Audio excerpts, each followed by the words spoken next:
So Satoshi, if you're ready, please. Okay. So thank you very much for inviting me to this CFHT users meeting to give an update from the Subaru Telescope. So before I start, I just make some comparison with other big telescopes, including Keck and Gemini. And so, as you see from this schematic, Subaru has all three foresight, which means that we have a variety of choices of the instruments. In fact, this chart shows you the history of the Subaru observing instrument suite. At the top, there's a SPRIME-CAM, and then it was followed by HSC from the middle, I think around 2014 or so. And then those three, long history instrument, including Focus, HGS, IRJS, is now already 25 years old, but still it has a very high demand for the some of the observers, especially the HDS and Focus is quite still active instrument among those three, among Subaru's instrument. As you can see, there's a few, short drive instruments, but generally those are the very special purpose type of the instrument. For example, Chow is a chronograph, but it was, followed by those Skexel and Haichow's new generation chronograph type of instruments. So basically from here to here, those are the facility instruments where we put 100% support from the observatories, and whereas those are the sets of the PI type instrument where the PI is responsible for the support observer. Of course, it is limited, and shared risk basis, but the observer can access to the new feature of the instrument suite.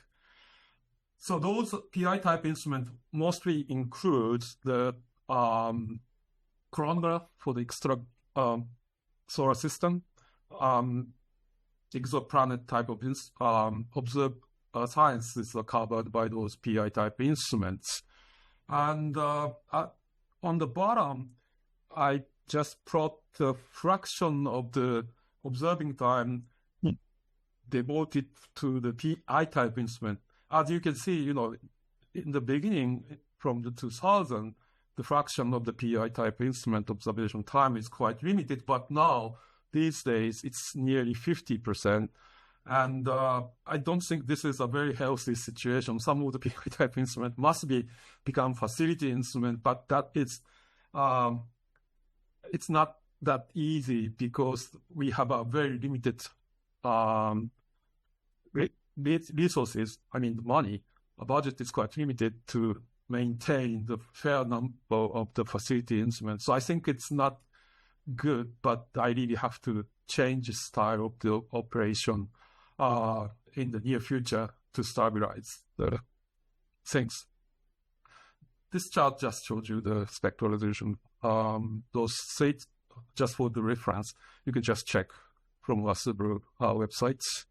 So among those instruments, I think the prime focus is one of the unique feature of Subaru. Because prime focus has the shortest focal length, it provides the widest field of view among all sides. And it's actually uniquely realized 1.5 degree field of view on the 8-meter class telescope. And Mount Claire, provides us a very nice thing, superb thing. And so it's really good. The combination of those instruments and the site gives us the good at the survey faint object over the wide area of the sky. So that's what we usually, try to explain what Subaru is, but I'm trying to tell you who made this possible. Some contribution was quite prominent to realize this situation. Back in early 80s, Keck has a plan to, implement the wide field corrector. And this is actually the wide field corrector designed by Ibs, Angel, and Anderson et al. published back in 1984, and they tried to realize 0.5-degree field of view at Keck. And because the limitation of the glass, on this design, all glass fused silica, except the ADC on the blue channel. Because of this limitation, they can't cover the entire visible wavelengths from 0.4 through 1 micron. They have to prepare the two sets of the corrector. The first lens is shared, but the rest of the series of lenses is interchangeable for red and blue has a atmospheric dispersion corrector inside. But I think they don't abandon this idea because of this. That I think the technical risk. For example, the first lens is 852 millimeter, which was feasible, but I think it's quite high risk, even for the fused sequence back then. Followed by this Keck design plan, some of the Japanese scientists and engineers tried to implement the wide field of view on Subaru, and they adopted the newly developed FPL51 lens from Ohara, which has a low dispersion lens, glass material. And if we employ this new FPL51 glass, 0.5-degree field of view, and the wide wavelength coverage from 0.4 through 1 micron is realized. But the problem was, of course, again, the size of this new material, 654, was impossible to, fabricate back then. So this was designed, but it was not feasible. However, after Canon joined the design works for Subaru Prime Focus, the Nobel design was invented by Dr. Takeshi, the former Canon engineer, like Takeshi, worked out the very clever idea introducing the lateral shift ADC. This lateral shift ADC acts as an ADC as well as a part of the lens surface, and that makes the size of the corrector design very compact. And in fact, the first lens shifted only 50 centimeter diameter, and this is a BK7 very standard glass, which is easy to procure. So this lens actually, realized the wide field imaging at the 8 meter class telescope possible. And then this was actually built and adopted for the first generation Subaru camera. And this actually, became successor of the first lens was HFC's lens, which is basically also designed by Dr. Takeshi, and now we are in use. So the Subaru is, now have been working on the wide field imaging, but now there's another new feature that's coming. That is prime focus stack graph. Imaging by hyperspectrum cam and then followed by the prime focus spectra. Prime focus spectra is composed of the four components. One is fiber positioners. The other is the spectrograph itself, located outside of the telescope, and the fiber systems and the metrology camera, which look at the the position of the fiber tips and calibrate the position. So those four components are combined together to realize the actual observation. This is, of course, a view of the 2,400 actuator, and as you can see, it's the position is changes based on the source positions. This is the on-sky view of the PFS that covers most bright part of the HSC. The background image is taken by hyperspectrum, and 2,400 fibers are located. Compare with BLT moons and Keck-Deimos field of view, it's actually, quite wide. And it's in operation now. The first observing ground was last March. 60 nights were recorded, and it's a hectic night, and people are almost dying, but it's finished. And I think most of the observers said that the preparation process for the observing and the operation itself were more or less very smooth for the first run. And the data has been already delivered. I mean, the raw data and the calibration data is already delivered.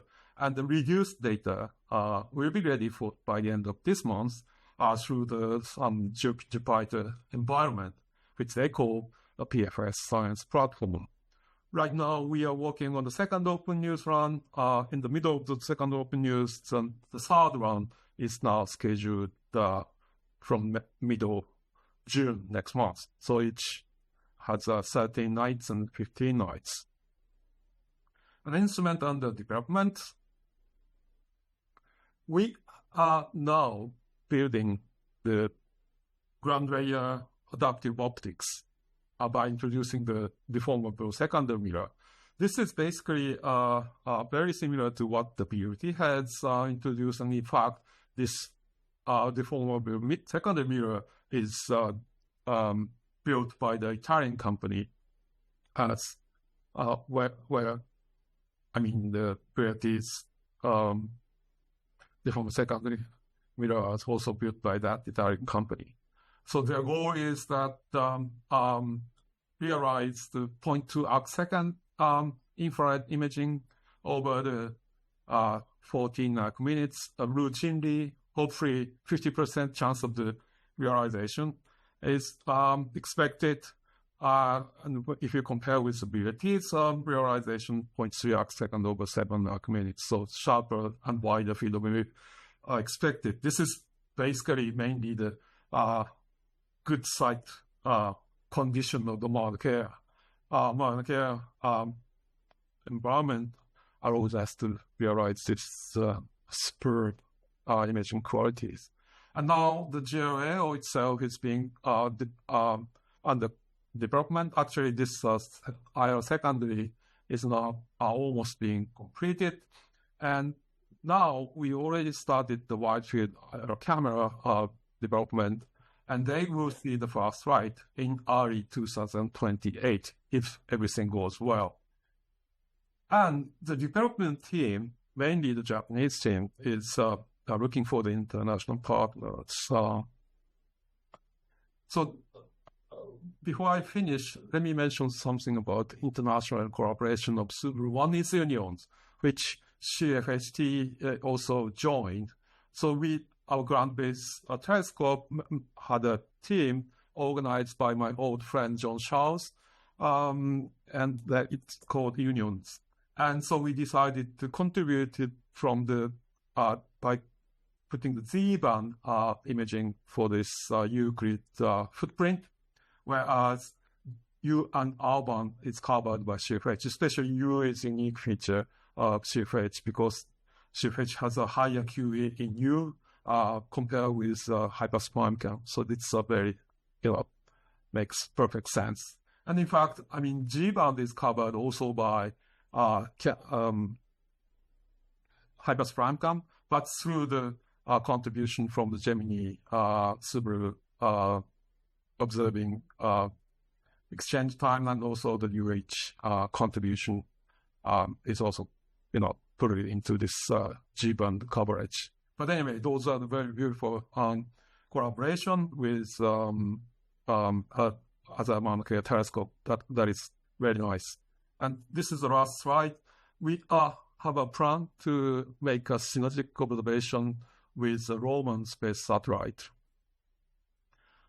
100 nights of Subaru observing time is secured for such observation based on Japanese community's agreement, and joint Japan-US Science Working Group is developing the observing program based on the proposal submitted from this community. Note that the data will be released after the observing without any priority time, proprietary time period as soon as it becomes ready, because we must align with NASA Open Sky policy. So if you have find out some interesting idea from the Observing Chrome program, you have a chance to do science using this data sets. And so I hope you take a look once it's ready. Thank you very much. This is the end of my slide. Thank you very much, Satoshi-san. I owe you an apology. I was in a hurry to start the session and I did not properly introduce you. So Satoshi. Oh, no problem. Is there any quick question for Satoshi-san? Okay, so if not, thank you again,